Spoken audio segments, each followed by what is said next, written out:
자, 오늘은 열왕기상 18장 20절에서 40절까지 좀 깁니다만 천천히 성경을 음미하면서 봉독하겠습니다. 저 한 장, 여러분 한 장씩 읽겠습니다. 아합이 이에 이스라엘 모든 자손에게로 보내어 선지자들을 갈멜산으로 모으니라.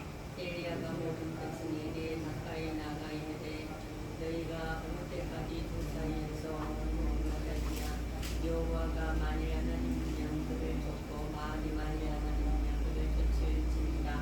아니 백성이 한 말도 대답지 아니하느니라. 엘리야가 백성에게 이르되 여호와의 선지자는 나만 홀로 남았으나 바알의 선지자는 450인이로다. 그런즉 송아지를 우리에게 가져오게 하고 저희는 송아지를 택하여 갑을 입어서 나무 위에 놓고 불을 넣지 말며 나 또 한 송아지를 잡아 나무 위에 놓고 불을 넣지 말고 너희는 너희의 신의 이름을 부르라. 나는 여호와의 이름을 부르리니 이에 불로 응답하는 신 그가 하나님이라.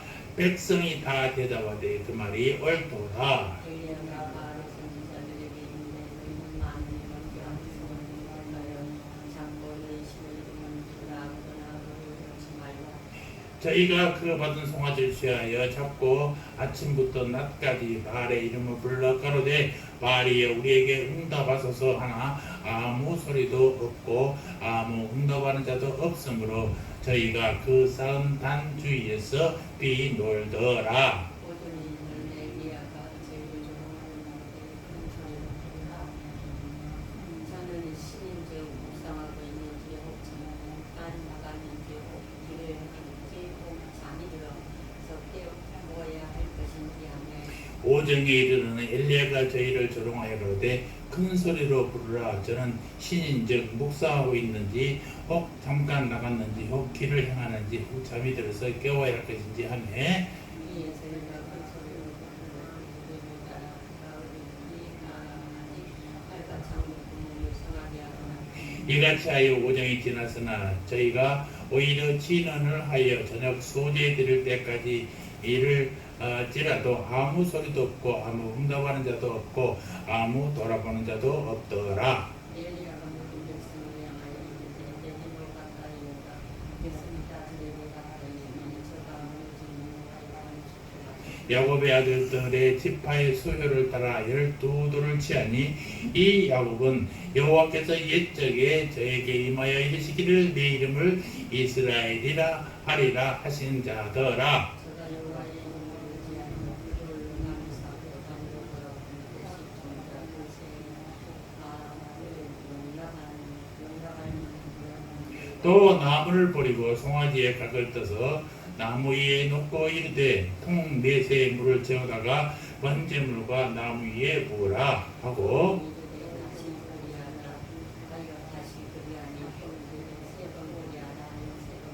물이 단으로 두루 흐르고 도랑에도 물이 가득하게 되었더라.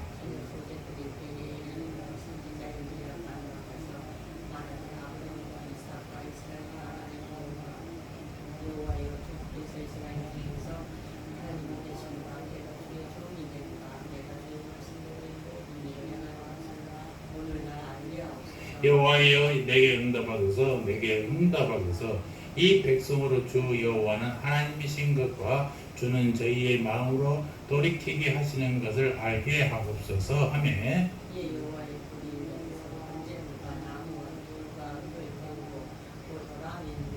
모든 백성의 보고 엎드려 말하되 여호와 그는 하나님이시로다.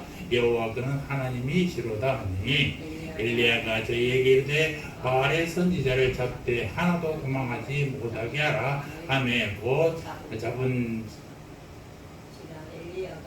잡은지라. 엘리야가 저희를 기손신으로 내려다가 거기서 죽이니라. 아멘. 오늘 말씀은 열왕기상 18장의 말씀 중심으로 성령이 임하면 불이 임합니다를 우리가 지금 성령이 임하면이라는 주제를 좀 계속해서 얘기하는데요.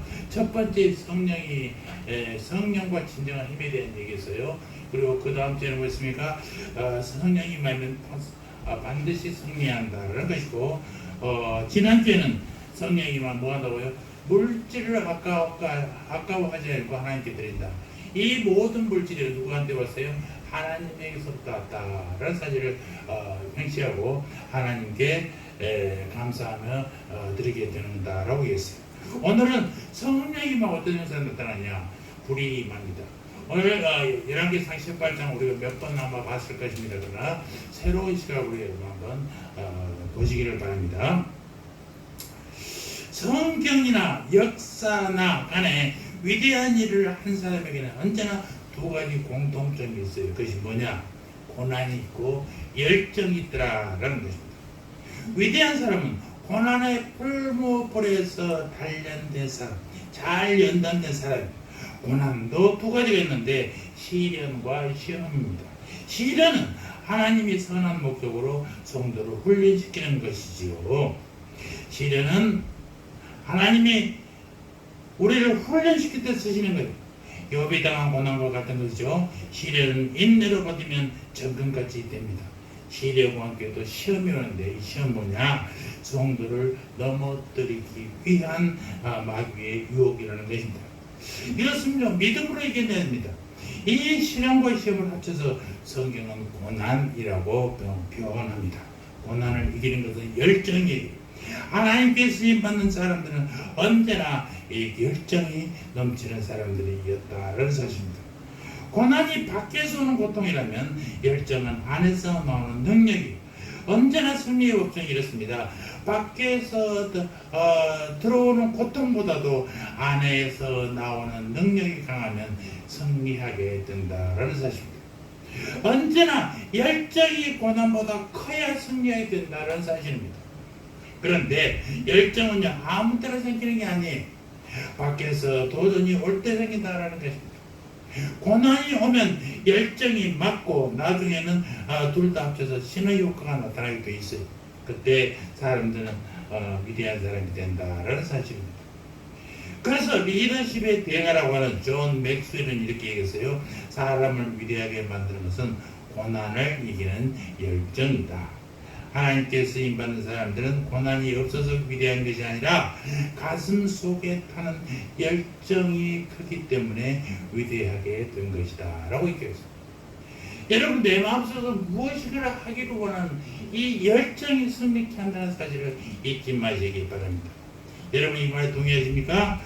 속에서 나오는 열정이 밖에서는 고난보다 크면요 승리해야 됩니다. 밖에서 나를 공격하는 고난, 그러나 그 고난을 이기겠다는 내 마음속에 열정이 크면요 다 이기게 된다는 것입니다.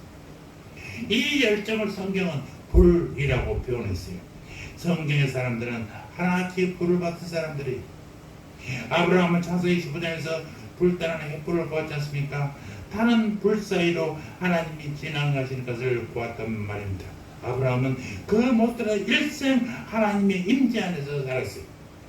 또 모세는 떨긴 나무 숲 속에서 타는 불을 보았지 않습니까? 타도 꺼지지 않는 불을 보았어요. 모세는 일생 타지 않는 불을 가슴에 품고 그 불의 인도를 받아서 백성들과 함께 광야를 걷던 사람이었습니다.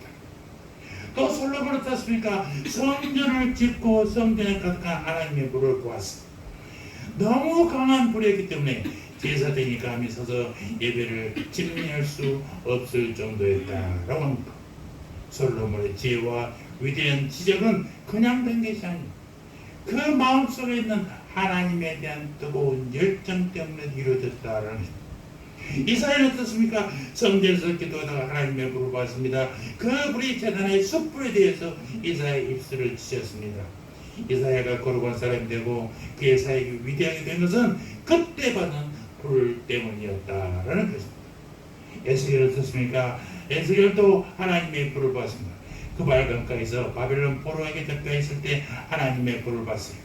그리고 그 불에서 고난받는 민족의 희망을 보게 된 것입니다. 다니엘도 하나님의 불을 받았어요. 사자굴 불물불에 던지는 고난 속에서 끝까지 승리한 것은 하나님의 불 때문이었다는 사실을 기억하시기 바랍니다. 어느 시대에나 하나님의 불을 보면요, 그 시대는 삽니다. 어느 시대나 하나님의 불을 보면 그 사람은 살게 된다는 것입니다. 여러분도 불을 품기 원합니까? 하늘에서 내린 신령한 불을 가슴 속에 품어 세상에서 승리하고 하나님의 쓰임받기를 원하십니까? 저는 이 시간 여러분을 역사상 가장 위대한 불이 내렸던 현장으로 모시고자 합니다. 그게 무엇입니까? 갈멜산이에요. 이스라엘 서쪽에 의한 지중해 해변에 우뚝 솟은 갈멜산은 참으로 아름다운 산입니다. 그 산은 이렇게 정상이 없어요. 이렇게 생겼어요. 그냥 무딥입니다. 길게 뻗어 있어요.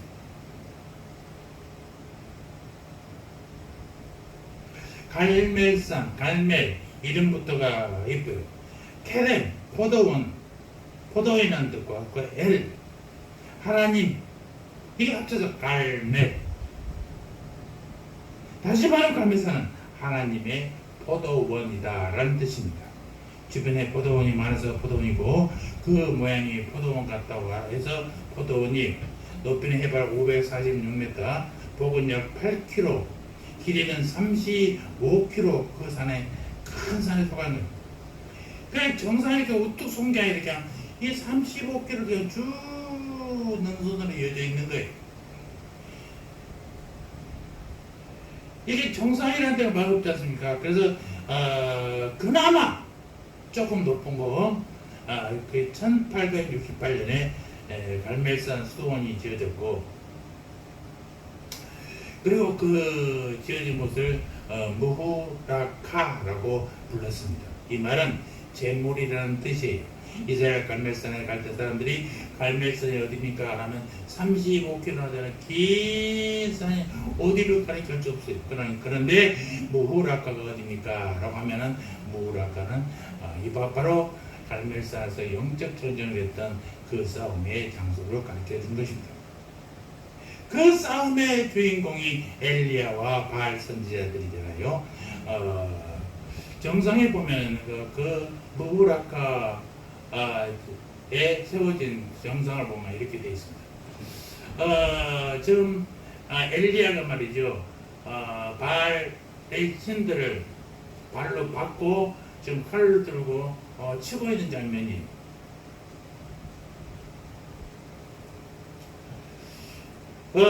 지금 얼굴이 잘 안 보입니다만, 확대해서 보면요, 엘리야의 얼굴이 화가 잔뜩 난 얼굴이에요. 그리고 밑에 그 비석 밑에, 발 밑에 뭐라고 써있지 않습니까? 그건 뭐냐? 그때 선지자 엘리야가 불같이 일어났으며 그의 말씀은 횃불처럼 타올랐다 하고 쓰여져 있어요. 이것이 라틴어, 히브리어, 아랍어 세 개 나라 말로 써 있는 것입니다. 여러분, 이 산에서 과연 무슨 싸움이 있었길래 불이 타올랐을까? 왜 이 산의 이름이 제물이고, 또 왜 이 산에서 하나님이 불이 내렸을까? 엘리야 싸웠던 바알이 누구이고, 엘리야는 무엇으로 바알을 이겼는지 오늘 우리가 묵상하는 시간이 되기를 주의 이름으로 축원합니다. 먼저 바알이 누구일까? 우리가 엘리야의 싸움을 이해하기 위해서는 먼저 알 것은 바알이 누구인가를 아는 것이 중요합니다. 바알은 주전 한 9세기 정도에 이스라엘에 들어온 이방 종교의 엘리야 시대의 아방의 아버지 오므리, 이스라엘 왕 중에서 가장 능력 있는 왕 중에 하나였었어요. 그가 왕이 되니까 두 가지를 시행했어요. 첫째는 하나는 수도를 사마리아로 옮겼어요. 그리고 외국과 국제 무역을 시작했습니다. 그 무역 대상 중 하나가 지금 레바논에 있는 도로예요. 도로는 지중해 해변에 있는 항구입니다. 도로는 백항목의 원산지였기 때문에 나무가 없는 이스라엘에게는 아주 중요한 무역 대상국이 되었죠. 이미 솔로몬 시대에 도로의 백항목을 수입해서 성전을 지은 경험이 있기 때문에 더욱 그렇습니다. 문제는 이 두 나라가 무역을 하다가 두 왕이 서로 가까워졌어요. 이스라엘의 오므리 왕과 도로의 엣바알 왕. 그런데 그들에게 관연한 아들이 있고 딸이 있어요. 옴리에게는 아합이라는 아들이 있고 두로 왕에게는 이세벨이라는 딸이 있었어요. 두 왕이 친해지니까 그들 자녀들을 결혼시키기로 했습니다. 성대한 결혼식을 했습니다. 근데 문제는 종교예요. 아합 왕은 여호와 하나님을 섬기는 사람이었고 이세벨은 바알을 믿는 사람들이었어요. 여러분, 종교가 다르면 어떻게 되겠습니까? 한 사람이 포기하지 않으면요, 포기하면 좋지만은 이 종교는요 쉽게 포기할 사항이 아닙니다. 아합은 아브라함 때부터 믿어온 여호와를 포기할 수 없었고 이세벨은 자기 고향에서 시작된 바알 종교를 포기할 수 없었어요. 자, 문제는 바알이 무엇인데 그렇게 믿느냐라는 것입니다. 바알이라는 것은 주인이라는 뜻이에요. 바알은 농사의 신을 주인으로 섬겼습니다. 농사하는 사람의 소원이 무엇입니까? 한 해 농사 잘 지어서 풍요롭게 수확해서 행복하게 사는 것입니다. 그러려면 일을 열심히 해야 하지 않겠습니까? 그래서 바알은 열심히 일하는 소를 그들 종교의 상징으로 삼았습니다.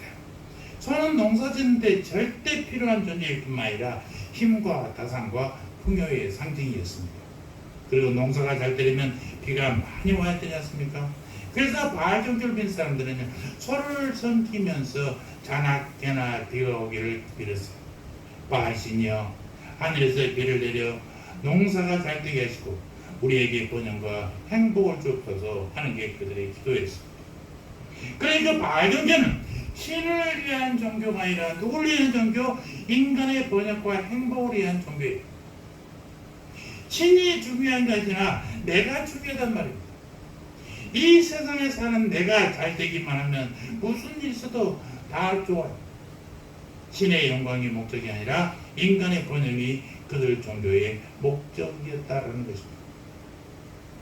여러분은 엘리야가 왜 그토록 바알과 싸워야 했는지 이해가 조금 가십니까? 엘리야는 지금 한 종교와 싸우고 있는 것이 아닙니다. 인간들이 그 오랫동안 꿈꿨던 우상과 싸우고 있다는 사실. 하나님의 영광을 정면으로 거절하고 세상을 온통 인간적 번영과 축복의 정으로 만들어가는 세상적 가치관과 싸우고 있다는 사실입니다. 싸움의 객관적 대상은 바알이, 그러나 진정한 대상은 하나님을 거절하는 부패한 절대 우상이라는 것입니다. 그것이 구체적으로 무엇입니까? 미국 신학자 알파치로라는 신학자 목사님 계시는데 그가 현대판 바알의 세 가지 우상을 말하는데 하나는 돈이고 물질주의, 또 둘은 성, 쾌락주의, 셋은 힘, 권력주의다.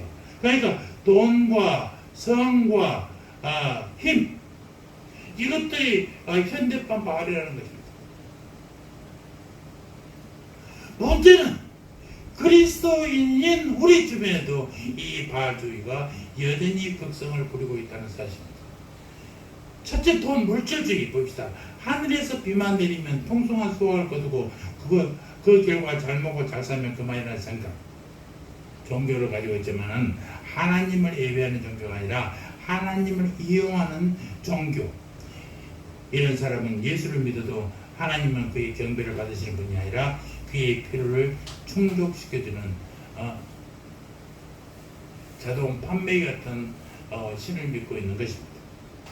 내 일만 잘 되면 돼요. 남의 일은 상관없어요. 내 일만 잘 되면 되는 거예요. 이 물질주의가 우리가 싸워야 할 첫 번째 바알입니다. 그래서 그리스도인인 우리가 지금 진정으로 싸울 것은 안 되는 경제가 아니라 돈이면 다 된다는 물질주의와 가난을 전혀 이겨내지 못하는 나약한 자신과 싸워야 된다라는 것입니다. 지금도 대부분의 기독교인들 그리스도인이라고 자처하는 사람 돈만 많이 주면요 잠깐 눈 감아주는 일을 너무나 많이 합니다.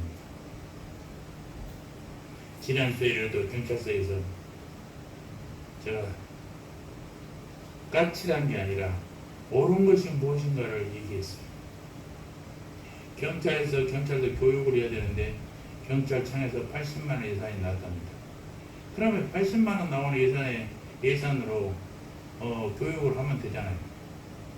근데 280만 원이 필요한데 그 200만 원을 우리 교회에 손을 내밀고 있어요. 왜 우리한테 요구합니까? 그랬더니 우리한테 얘기하면 밖으로 소문이 안 나가고 해결할 것 같다고. 그러다 이병수 목사님한테 얘기했어요. 그건 부정입니다. 이거는 해줄 수 없습니다. 안 됩니다. 저는 한 푼도 낼 수 없다. 딱 잘랐어. 부정을 하는데 목사를 이용해서 또 자기를 돕지 않으면 뭔가 너희들이 불이익을 주고 일어나 보이지 않는 압력을 통해서 우리에게 80만 원으로 교육이 될 걸 200만 원을 추가해서 그 돈을 우리 보고 만들어내라고 하고 있는 거예요. 이거 옳은 일이 아니에요. 그가 정말로 우리가 경찰 선교를 위해서 돈을 쓴다면 200만 원 쓸 수 있겠죠. 그러나 부정을 하는 데에 우리가 동조한다? 그러면 절대 안 됩니다. 저는 여기서 손을 떼겠습니다. 딱 떼어버렸어요. 차라리 우리가 200만 들어서 경찰들에게 늘 했던 것처럼 삼계탕을 해줍시다. 그건 우리가 하는 거잖아. 그러니까 경찰이 교육하는 것은 지들이 하는 거잖아. 우리가 하는 게 아니야. 그냥 우리는 돈만 주는 거예요. 말이 안 됩니다. 이런 것이 당연하게 넘어가는 사람이 얼마나 많은지 모릅니다. 이 물질주의의 자연스러운 결과로 우리에게 다가오는 또 하나의 바알은 뭐냐? 아까 전에 쾌락주의. 옛날에 바알 종교는요, 먹고 살기 위해서 성전에서 어쩔 수 없이 간음도 있어요. 그래서 막 예배 드리고 막, 그 종교 행사하고 나서 그 종교 행사라는 도와주는 그 여자 제사들, 사제들이 있는데, 여자 사제들하고 그 앞에서 막, 성회의를 하고 막 그랬어요. 지금은 상상할 수 없잖아요. 여러분, 가끔 구약에서는 왜 하나님 막 처벌하고 사람을 죽이고 그러느냐? 사랑이 없으니까? 신약에서는 예수님은 사랑하고, 용서하고 다 그랬잖아요. 구약에서는 사장 없어. 그 사람들이 가끔 구약의 하나님과 신약의 하나님은 다르다. 구약의 하나님은 자진무도하신 하나님. 천만의 말씀입니다. 성경은 뭐라 그럽니까? 그들이 죄악이 만연했기 때문에 하나님이 벌을 내리신 거라고 했어요. 죄악 때문에.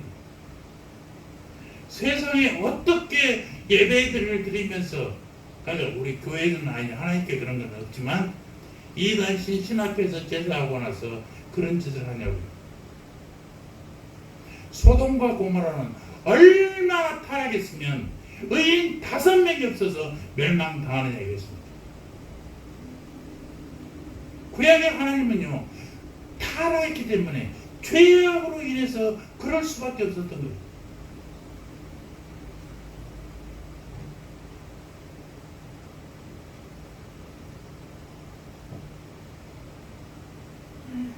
그렇다면 우리는 무슨 힘으로 우리 지면에 폭풍처럼 밀려오는 이 바알의 세력과 싸워야 되느냐?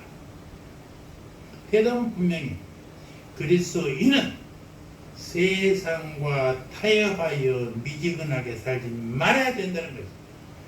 세상의 상식으로 사는 게 아니라 하나님의 법의 상식으로 정확히 발견하면 딱 잘라 얘기할 수 있어도 딱 잘라 생활할 수 있어요. 하나님이 주신 능력으로 세상을 제압하며 살아가야 하는 것이 그리스도인 바로 우리들이라는 사실입니다. 그래서 이 시대의 선지자로 불린 토전 목사님 뭐라고 했느냐? 세상과 충돌하라 라는 그의 책에서 우리는 세상 풍자와 세상적 가치와 타협해서는 안 된다라고 강조하고 있습니다. 여러분이 우리 살면서 얼마나 세상과 두루뭉실하게 타협하며 삽니까? 그래서는 안 된다는 말씀입니다. 웨슬리도 그랬어요. 제 외에는 두려워하지 말고 하나님 외에는 경배하지 말아야 된다. 여러분, 제 외에 두려우면 안 됩니다. 하나님 외에는 경배하지 말아야 됩니다. 아멘. 그러면 그 대책이 뭐냐? 어떻게 하면 우리는 세상과 타협하지 않고 믿음으로 세상을 제압하며 살 수 있느냐? 이건 답은요, 딱 불이에요, 불. 갈멜산에서 싸웠던 엘리야의 싸움의 핵심은 뭔지 아십니까? 불이라는 사실입니다. 갈멜산에서 싸워 이기니까 비가 왔다는 것이 아니라 불로 이겼기 때문에 비가 온 거예요. 그게 불이 문제. 그래서 갈멜산에서 엘리야와의 싸움은 다른 싸움이 아니라 바로 불의 싸움이라는 것입니다. 두 종교가 다 함께 제물을 차려놓지 않습니까? 제물에 각을 뜨고 나무 위에 올려놨어요. 신을 기쁘게 노래하고 춤도 추었습니다. 할 것 다 합니다. 그런데 문제는 불이에요. 얼마나 오전 내내 발광을 하고 뛰었는데도 불이 붙지 않으니까 자기 몸에 상체기를 내면서 긁어가면서 칼로 베가면서 막 기도하는데도 바알신은 움직이기도 하고, 오직 했으면 24절에 그렇게 준비가 다 된 바알 선지자들에게 엘리야가 뭐라 합니까? 불로 응답하는 신 그가 하나님이라 백성이 다 대답하되 그 말입니다. 불로 대답하면 돼. 그거 하나님이라는 것입니다. 우리가 신앙생활에서요 가장 언제나 기억할 것은 신앙생활의 핵심은 전통이 아니라는 사실. 우리 교회가 이렇게 이런 문제는 이렇게 해왔기 때문에가 중요한 게 아니라 관습도 직분도 아닌 예배의 방법이나 우리는 이제 대안의 교회 잡는 거 백석책이니까 라는 것도 아니, 무슨 옷을 입고 예배하고 어떻게 찬양하는 중요한 게 아니. 우리 목사님은 양복 입고 설교하는데 새함교회 목사님은 왜 가운 입고 하세요? 가운을 입고 안 입고 하는 것은 예배의 본질이 아니에요.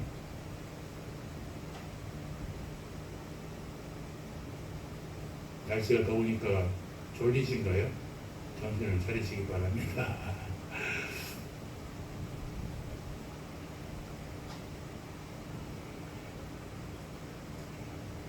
옛날에 찬양 지휘를 할 때 지휘자들끼리 모임에서 그 얘기가 있었습니다.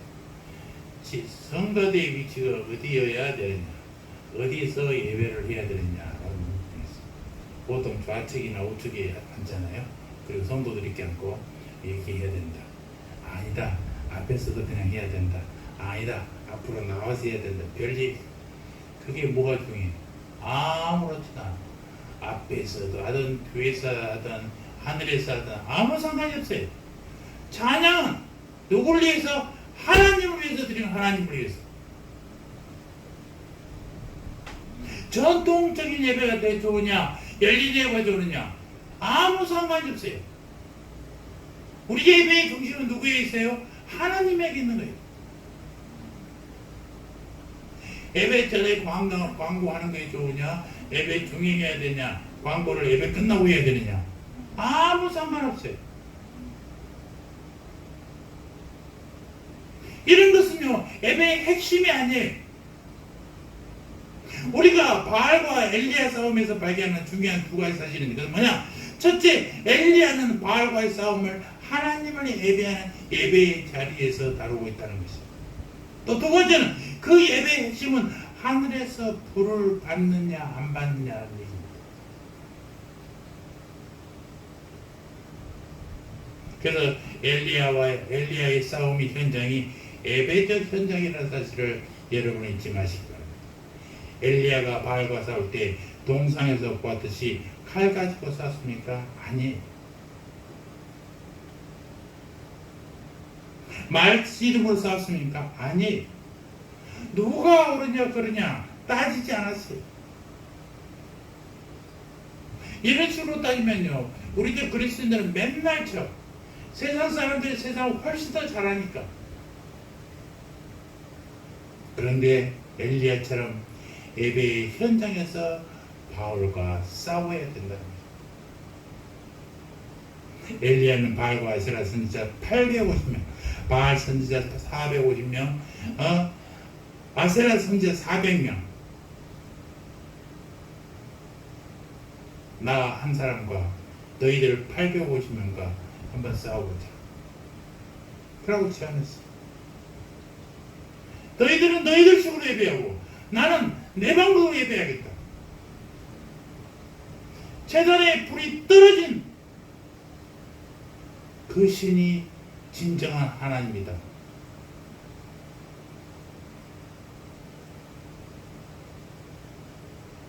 그리고 예배 경쟁을 시작했어. 너희들이 먼저 해. 발광을 하고 해도 응답이 없어요. 그러니까 비웃지 않습니까? 야, 니네 자고 있느냐? 어디 출장 갔느냐? 왜 대답이 없냐 말이야. 서로 다른 방법으로 예배합니다. 문제는 누구 예배에 불이 임했느냐라는 것이죠. 누구 예배를 하나님이 받았느냐? 누가 예배를 통해서 불을 받고 누가 예배를 통해서 하늘의 능력과 접선되었느냐 하는 것입니다. 왜 이 질문이 중요합니까? 예배가 무엇이냐라는 질문과 관련되기 때문에 중요합니다. 프랭클린 지글러라는 목사님은 아주 예배학자 중에서 유명한 분이에요.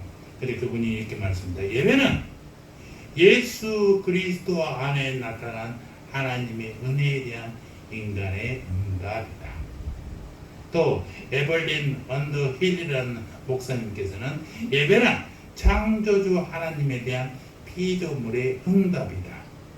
아담스 목사님은 예배는 예수 그리스도를 중보로 하나님과 인간이 만나는 것이다. 예배는 하나님과 인간이 함께하는 공간이죠. 우리 주보에 처음에 순서에 뭐라고 되어 있어요? 첫 순서에 예배의 부름이라고 되어 있잖아요. 누가 누구를 불러요? 아니 정확히 하나님이 우리가 하나님을 부르게 하나님 우리가 모였습니다. 성령님께 함께 하시옵소서. 천만의 말씀. 그거는 이단이 하는 거예요. 우리가 이렇게 제사상 차려놓고 아버지 할아버지 제사상 차렸으니까 오셔서 귀신이 오셔서 한술 드십시오 딱딱딱 젓가락질 하잖아요. 그럼 뭐 대박에서 쌀을 넣고 오면은 뭐 귀신이 뭐 발 보석이 보인다 뭐 보인다 뭐 그래. 아 우리 할머니가 각이 되셨구만 새가 되셨구만. 그런 거 같은 거 옛날 제사 지낼 때 쓰는 방법이에요. 하나님 우리가 예배하려고 모였거든요. 내려오셔서 우리의 은혜를 내려서 천만에 하나님이 하나님 집에 우리를 부르신 거예요. 대표 기도할 때 꼭 조심하십시오. 할렐루야 아버지는 감사합니다. 오늘도 우리를 위하여 우리 예배를 드리오니 우리를 정결케 하여 주시옵소서. 이 시간 주님께서 성령님께서 내려오셔서 우리를 위로하시고 우리가 드린 예배를 받아주시옵소서. 천만의 말씀 우리가 모인 예배를 하나님이 오셔서 받으실 게 아니라 하나님이 이미 임재하셔서 우리를 예배로 초청하신 거라니까요. 착각하면 안 돼. 이 예배는요 영적인 능력의 통로 내 안에 들어온 바알을 이기는 하나님의 불이 임하는 것이. 예배를 통해서 내가 받은 것은 목사님의 웅변적인 설교가 아니에요. 예배를 통해서 내가 듣는 것은 찬양대의 감미로운 설교가 찬양이 아니란 말입니다. 예배를 통해서 우리가 받을 것은 성령님의 불, 쉽게 얘기하면 성령님의 능력을 받아야 된다는 것입니다. 하늘의 불을 받도록 예배해야 된다는 것이죠. 하늘의 불을 받아야만이 내가 내 안에 남아있는 죄가 사그리 타게 돼. 죄를 이기게 돼. 능력의 불을 받아야 내 밖에서 공격에 들어오는 바를 이길 수가 있다는 것입니다. 그런 점에서 예배는 우리 신앙생활에 사활이 걸린 문제입니다. 그렇습니다. 예배는요 드려도 되고 안 드려도 되고가 아니에요. 예배 드리지 않으면 하나님을 만나지 못하고 하나님을 만나지 못하면 나는 능력이 없어 마귀에게 사로잡혀 죽을 수밖에 없는 존재가 된다는 사실. 비참한 얘기. 수많은 바알들이 득실득실합니다. 왜? 우리를 공격하려고. 우리는 예배드리지 않냐고. 예배를 통해서 성령님의 은혜를 받지 않냐면 그 바알들에게 다 잡혀 죽을 수밖에 없어. 적어도 물질주의자들이 목숨 걸고 돈 버는 것만큼 우리도 예배해야 돼. 그래야 물질주의자. 사단 마귀들이 우리를 유혹하려고 별 방법 다 쓰는 것처럼 우리도 별 방법 다 써서 성령님의 능력을 받아야만이 승리할 수가 있는 것입니다. 적어도 쾌락을 좋아하는 사람들이 날마다 오늘을 어디 가서 놀까 공략하고 있지 않습니까? 그만큼 우리는 어디 가서 예배해야, 어떻게 예배해야 내가 능력을 받을까 고민해야 됩니다. 그래야 쾌락주의도 이길 수 있어. 옛날에 청량리 교회 목사님한테 하시면서 그런 말씀 하시더라고요. 목사님들, 여러분들 받은 월급만큼이라도 일하십시오. 나는 처음에 그 말이 무슨 말인가? 목사님들을 너무나 내리깔보는 거 아닌가 생각했어요. 돈 많이 받고 편하면요, 목사님들 너무 편하게 됩니다. 기도하지 않습니다. 성경 더 이상 보지 않습니다. 설교를 위해서 성경 봅니다. 비참한 얘기.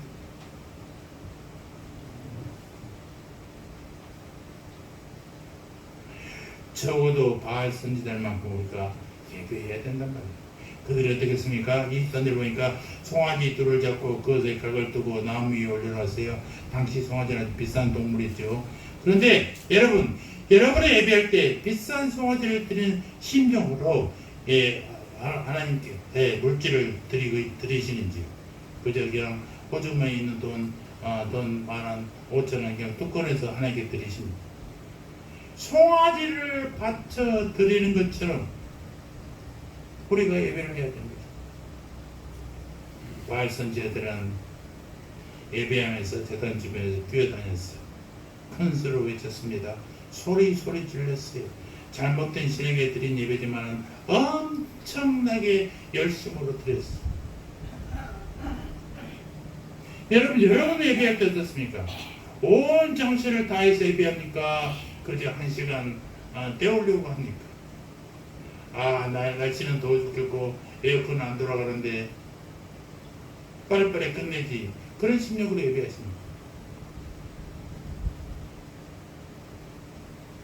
바알 선지자를 보십시오. 마지막까지 봐야 돼. 불이 안 내리니까요, 자기 몸을 막 찢었습니다. 얼마나 강력하게 기도했습니다. 그러나 진짜 신이 아니면 응답하지 않습니다. 불. 모세도 여러분 생각해 보십시오. 십계명을 받아 내려오니까 아론 형이 금송아지를 만들어 놓고 발광을 하잖아요. 이게 우리 하나님이에요.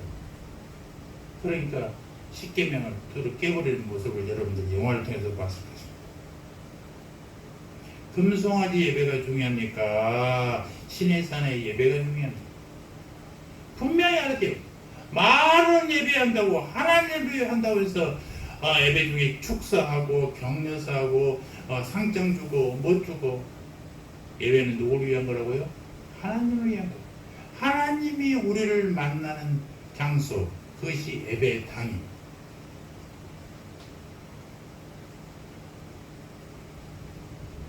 바알의 예배는 풀이 임하지 않았고 엘리야의 예배는 풀이 임했다고 기록되지 않습니다. 38절을 보십시오. 38절 다 같이 봅니다. 시작.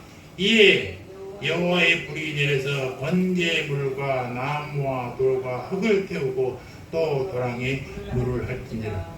도랑에 밖에서는 물로 부어놨는데 축축한 나무도 타고 고랑에 흘러 모았던 물까지도 다 태웠었단 말이에요.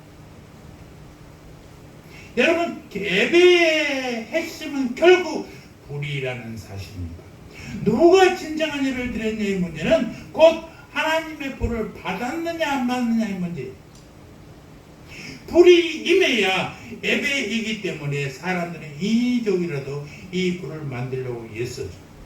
그래서 교회 안에 감정주의가 나타납니다. 음악을 하는데 막 빨리 합니다. 뭐 슬프게 합니다. 감정 있는 대사에서 말이죠. 그럼 성령이 임한 것처럼. 아니요.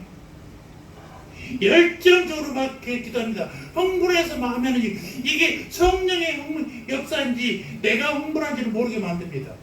천만의 말씀. 그런 것으로는 성령의 역사가 일어나지 않습니다. 이런 것이 감정주의제. 박수를 막 빨리 쳐라. 땀을 내게 해라. 막 그러면 성령의 역사는 천만의 말씀입니다. 성령의 역사는 그렇게 할 때는 이거는 엑스타시, 흥분이 성령의 역사가 아니라니까요. 착각하게 되는 거예요.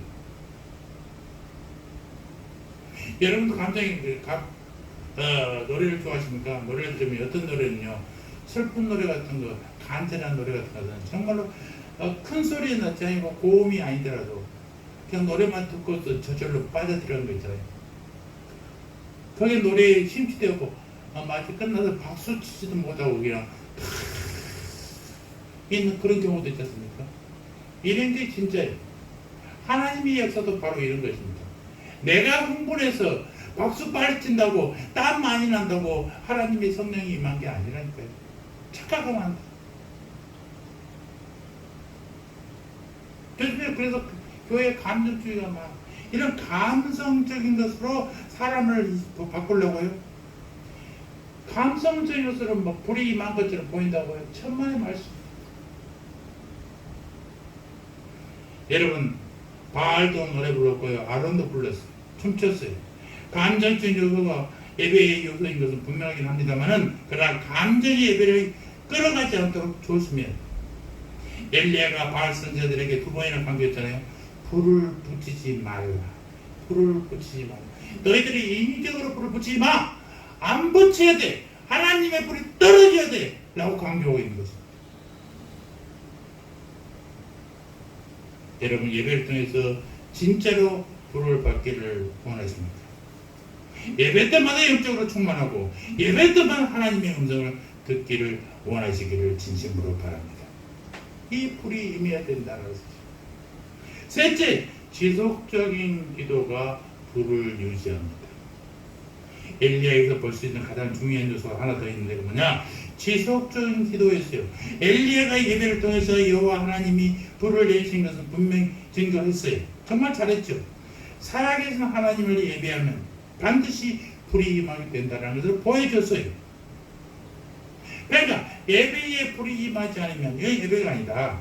불이 임하도록 약속되고 예비된 예배를 드려야 된다는 것입니다. 하나님은 은혜를 주시기를 기뻐하시고 사모하는 자들에게 만족을 주십니다. 우리가 진실로 예배하면 하나님은 언제나 우리에게 은혜를 주신다는 것입니다. 그러나 한 번의 예배로 불이 임할 수 있습니다만은 소나기는 내리지 않습니다.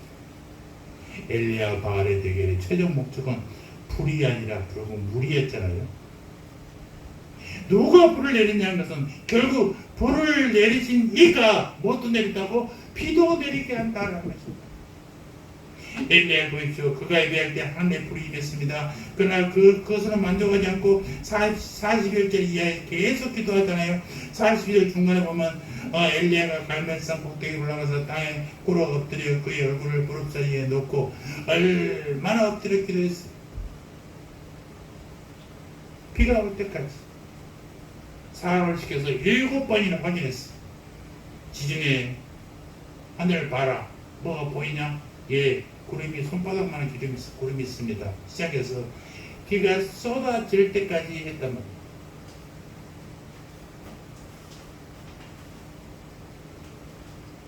무엇입니까? 예배 중에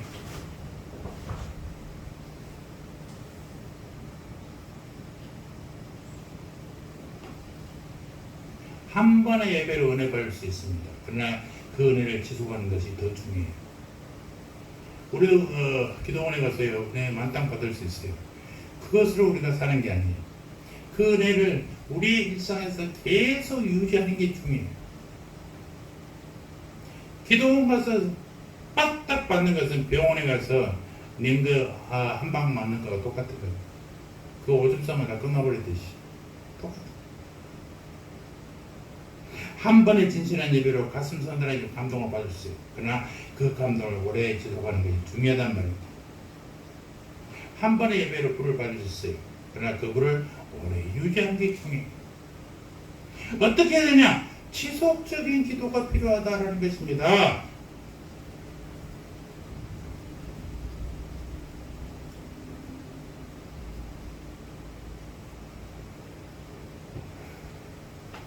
여러분 우물을 파는 옛날에 우리 이제 어렸을 때는 우물들이 없어서 우물 많이 봤어요. 지금 뭐 시골에도 상수도가 다 있지만은 우물을 가장 잘 파는 방법은 뭔지 아십니까? 물이 나올 때까지 파는 거예요. 방법 없어요. 물이 나올 때까지 파면 끝나는 것입니다. 우리도 마찬가지예요. 끝까지 믿고 기도하는 수밖에 없어요. 쉬지 않고 기도하는 수밖에 없어요. 신앙생활은 하늘의 불을 받는 것입니다. 성령이 임하면 불이 임하고, 우리가 영적으로 무력한 것은 예배가 불러 임하지 않기 때문이요, 예배를 불러드리지 않기 때문입니다. 우리가 자주 힘이 없는 것은 하늘의 불을 사모하지 않기 때문이요, 예배를 통해서 은혜를 받지 못하기 때문이라는 사실을 여러분 기억하십시오. 기도도 뿌리고 찬양도 뿌리고 말씀도